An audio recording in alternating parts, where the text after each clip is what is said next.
welcome back. This is Face the Nation, the final round indeed. Let's start off with Dr. W. Vijayawardena on the national payment platform. We spoke of the country's economy being in the hospital. You said that the finance minister and the governor of the central bank believe so. 300 to 400 million US dollars have been withdrawn from the government securities. What's happening? Well, the present How situation... far away are we from the ICU? If you listen to the Prime Minister's address at a political meeting in Arnayaka Samir, he very clearly said that in the next 10-year period, we have to make an enormously large amount of money by way of repayment of foreign loans and payment of interest. And we don't have that money. If we don't have that money, that means we are probably now in the ICU. Now, the finance minister is very optimistic about foreign direct investments flowing into the country. He's the only one to believe so. Why? Well, everyone is optimistic. I mean, but only problem, Samir, is we are not going to get any worthwhile foreign direct investment to Sri Lanka because people still look at Sri Lanka with suspicion, investors. Dr. Vijayawardena, very quickly, final question to you. The governor of the central bank, speaking to the cabinet of ministers in a presentation, said how concerned the central bank is with regard to debt repayment. Do we have the money to do all no, this? No, we don't have. And we don't have. That's why governor very correctly said that unless we go through this Hambantota deal and also propose Mattala deal, we will not have enough foreign exchange to meet our obligations even for this year, Samir. Thank you very much, Dr. W. Vijayawardena, for your thoughts on our show today. It's always a pleasure to have you on board as far as a individual and a speaker, and joining us this evening as well on the very show, Face the Nation. I now move my attention to Mr. Azad Saleh. He's been waiting to talk about the billions of rupees that Sri Lanka lost from government securities. Dr. Vijayawardena, onto your left, is saying that we don't have the money. How concerned are you about the country's economy? Do we have the money to do all this and more? Bring in new technology, give free access to organizations in terms of taking away the proper tender procedures, so on and so forth. Do we really have the money? Actually speaking, this debt is not coming from the present government, but it is coming from the last 11 years of the Rajapaksa regime.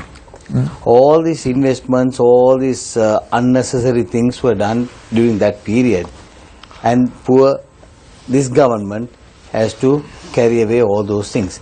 Now repayments, as he says, Mattala and Hambantota is a must. That is what the central bank governor said. And also, the other day I met the governor coming out of the finance ministry. I asked him why such a controversial statement that you have made. He said, no, I'm sorry, this is the newspapers that have put this. I have never said anything like that, and I have informed the Prime Minister and the ministers also. This is not my statement, it is done by the newspapers itself. So there is other crowd that is trying to distance the relationship between central bank and the finance ministry. That's a different episode, but things have to move fast. Not only that, Samir, for all the previous activities that has happened and the losses that we have undergone, who has taken the initiative to recover these monies? Now we are talking of monies that were robbed and banked in Dubai. They say the money is there. Money is in Seychelles, money is in Dubai, money is in Swiss accounts. But we are only saying it. Where is the money going to come and how is it going to come? Right? All these monies, commissions, the lands that are bought, the properties that are bought. Now, I think Maithripala Sirisena is the only president who has declared his assets as a president. If you go by the declaration of assets, only Maithripala Sirisena has declared his assets. What happened to the other presidents? What is happening to the past president who went away with looting all the monies? right? All the companies, all activities, abductions, all this. Who is accounting for these things? So there is no kangaroo court, as I mentioned in the morning, no kangaroo court, but a hybrid court must be put in place and all this investigation done and try to recover this as fast as possible, because another 3 more years. Thank you very much.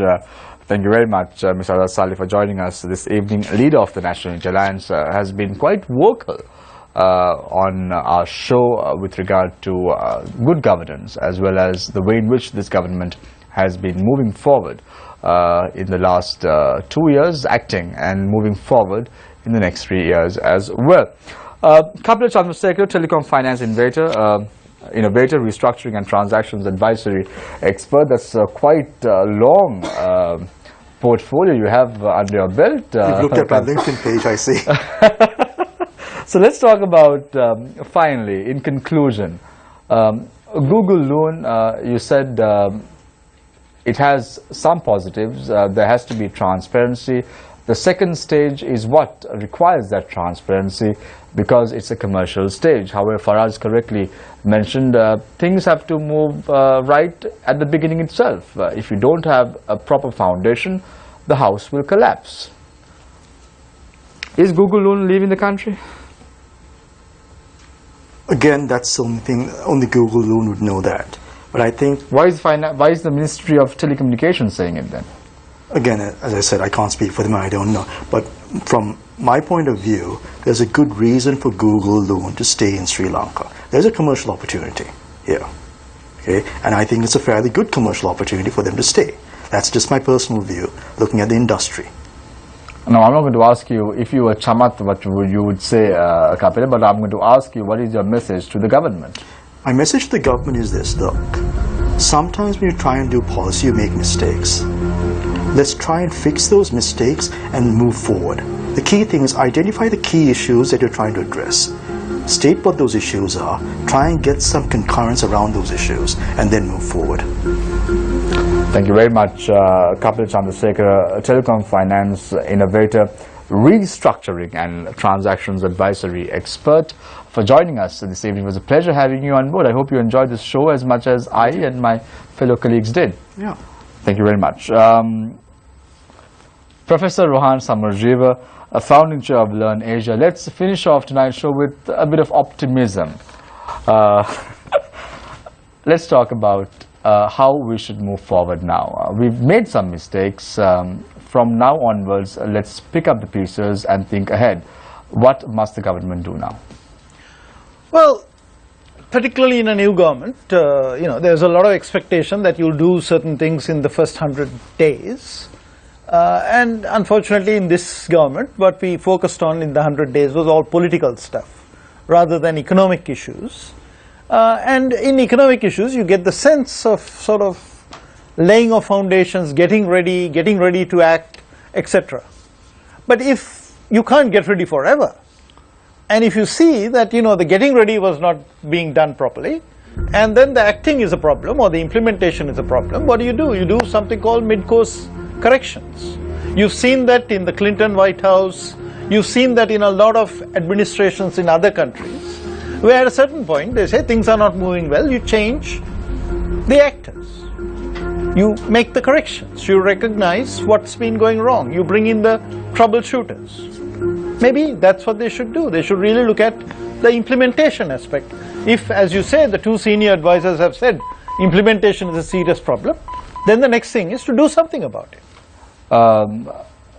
Professor Rohan Samarjiva, in conclusion, I want to take what happened in India recently in terms of the political scenario in the country, the chief minister's controversy that surrounded, and how the chief minister who was to be sworn in was put behind bars for 10 years. Is there something that we can learn as a country, as a neighboring country, when there is corruption, what is required?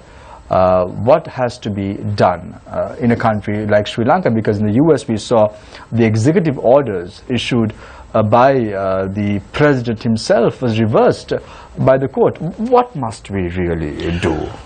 I think there's been a lot of demand. I mean, Indian politicians so many of them have court cases pending against them. They just go on and on and on. And even with Mrs. Jayalalitha Jayaram, you could see the thing was dragging on and on. And somewhere in the process, the courts kicked in and the case was concluded. Good news. Our people are beginning to wonder whether our cases are only pending and never concluded. So I think it would be good if some of our cases are concluded. Thank you very much, Professor Rohan Samarjee, for joining us this evening. Founding chair of Learn Asia.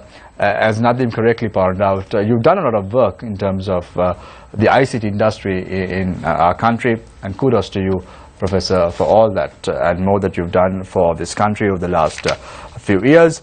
Thank you very much, Mr. Azad Saleh. Contesting the elections if there is an election in the future? You don't have to answer that question, Mr. Saleh. Thank you very much for joining us this evening. Leader of the National Unity Alliance is very vocal about the government. Thank you very much for joining us. Also joining us this evening was Dr. W.A. Jayawardena, a former Deputy Governor of the Central Bank of Sri Lanka. Nice to have you on board, Doctor. As always, it's always refreshing to have an individual like you on the panel, as always. Joining us this evening was Kapila Chandrasekhara, Telecom Finance Innovator. I'm going to stop at that. Please, yeah. Thank you very much for joining us this evening. I'm sure that you could get into the shoes of Chamath one day, and I hope and pray we have someone like that in the panel today. Nice to have you on board, Kapila, on the show, and I hope you enjoyed the show, as I said before. Thank you very much, Nadeem. Thank you very much, Chaturanga, for joining us. Faraz Shaukat Ali, it's always a pleasure to have you on board. Tomorrow morning, I couldn't ask one question. We'll leave that question for next week, Faraz. Who's the guest tomorrow morning on Newsline? The chairman of the Consumer Protection Authority, Mr. M.N. Shahid, has agreed to come on the program, and we're going to put some consumer questions to him. You're sure it's not about balloons tomorrow? Well, no, I was going to ask Mr. Jayawardena about the 5 million rupees per day over 99 years from Hambal to the port. Faraz, we have to. I have to leave at that. Thank you very much for joining us this evening. As I usually do, I want to leave you tonight also with a quote. The great myth of our times is that technology is communication. Technology is communication. You have to communicate to the people as to what exactly you are doing.